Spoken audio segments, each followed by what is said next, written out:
Sariwa at marami man ang huling isda, matumal naman ang kita ng mga mangingisda dahil sa taas ng presyo ng gasolina.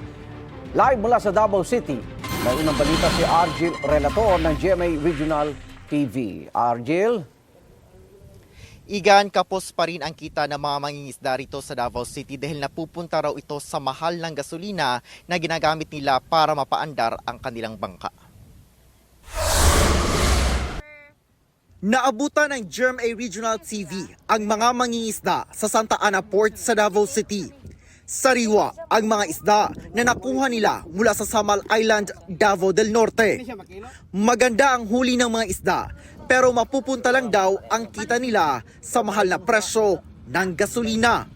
Gasolina kasi ang ikinakarga nila sa kanilang mga bangka. 10,000. Kada biyahe, Kada biyahe sa una, mura lang, 7. Nag-aalala sila kung maabutan ng closed fishing season ang patuloy na pagtaas ng presyo ng petrolyo. Mura lang, mababa ang kuwan, mga diesel, gasolina, na musuportahan po yung konsumo. okay, Apektado, man dyan ang malanagat. Lagi. O may lain pangita.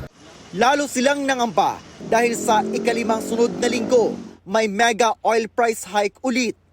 Simula ngayong araw, April 7, mahigit 19 pesos ang itataas sa presyo ng kada litro ng diesel, habang 5 piso sa kada litro ng gasolina.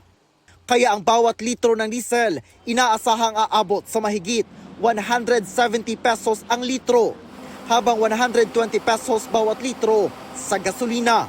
Una nang sinabi ng Agriculture Department na handa silang magbigay ng tulong pinansyal sa mga mangingisda at magsasaka na apektado rin ng mahal pa ring presyo ng petrolyo. Iga, nag-convene na ang mga kasapi ng IATF on Socio-Economic Crisis Response alinsunod sa ibinabang executive order ni Mayor Sebastian Duterte. Nakatutok ang naturang komite sa mga kinakailangang paghahanda at pagtugon sa epekto ng krisis sa langis sa ekonomiya. Yan ang latest. Balik sa iyo, Igan. Maraming salamat, Argel Relator ng GMA Regional TV.